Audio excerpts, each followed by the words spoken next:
নমস্কার, এমপি রান্নাঘরে সবাইকে স্বাগত। তো আজ তৈরি করব সুজি আর ময়দা দিয়ে পাটিসাপটা। দেখো, প্রথমেই আমি 1 কাপ সুজি আর 2 কাপ ময়দা নিয়ে নেব।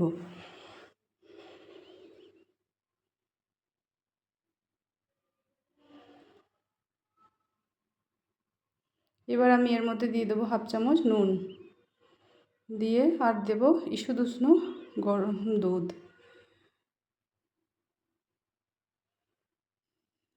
ভালো করে আমি এবার গুলে নেব, দিয়ে একটা ব্যাটার তৈরি করে নেব।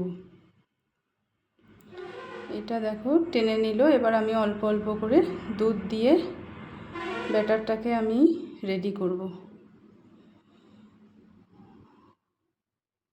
তো এবার আবার একটু দুধ দিয়ে দিলাম, দিয়ে ভালো করে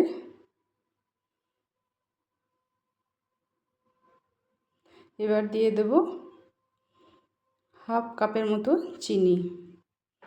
চিনিটাকে দিয়েও ভালো করে মিশিয়ে নেব। দিয়ে একটা খুব পাতলাও নয় আর খুব ঘনও নয়, একটা ব্যাটার রেডি করব। করে আমি 10 থেকে 15 মিনিটে রেস্টে রেখে দেব।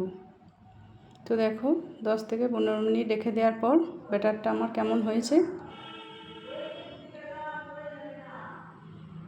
তো এবার দেখো ব্যাটারটাকে আমি আরও একবার দেখে নিলাম।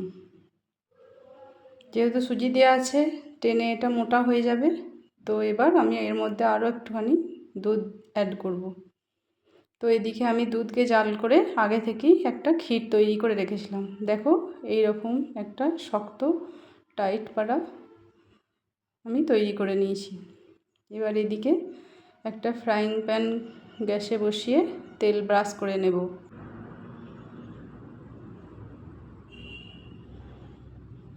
তো এবার আমি ব্যাটারটা দেখো হাতায় করে নিয়ে 1 হাতা দিয়ে দেব।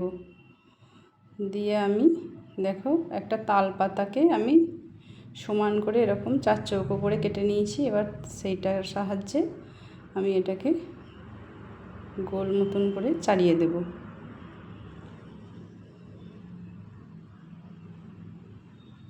আর অবশ্যই গ্যাসের ফ্লেমটা একদম লো টু মিডিয়ামে রেখে দেব। এবার দিয়ে দেব যে তৈরি করে রেখেছিলাম ক্ষীরটা, একটু মাঝ বরাবরও নয় আবার একটু সাইডেও নয়। দেখো দিয়ে এইভাবে এক সাইড থেকে উল্টে উল্টে পাটিসাপটার আকারে তৈরি করে নেব।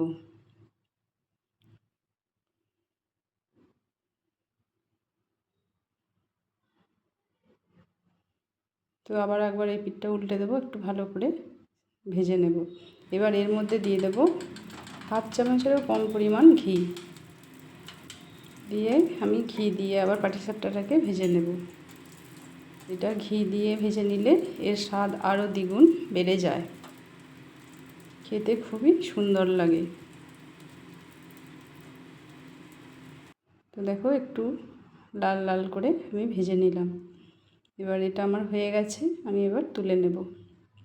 এবার একইভাবে আবার তেল ব্রাশ করে নেব।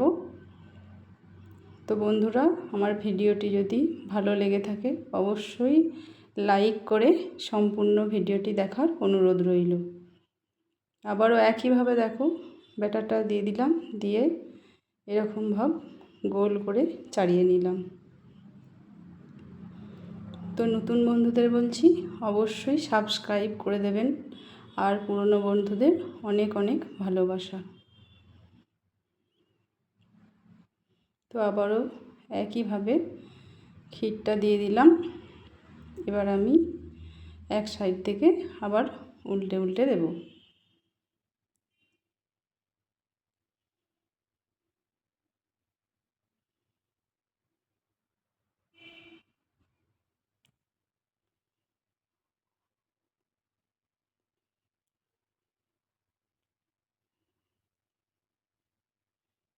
দেখো আবারও ঘি দিয়ে আমি ভেজে নিলাম, লাল লাল করে বেশ ভাজা হয়ে গেছে। এবার আমি তুলে নেব। এবার একে একে একইভাবে আমি সমস্ত পাটিসাপটাগুলোকে করে নিয়েছি। তো দেখো বন্ধুরা কত সুন্দর দেখতে হয়েছে।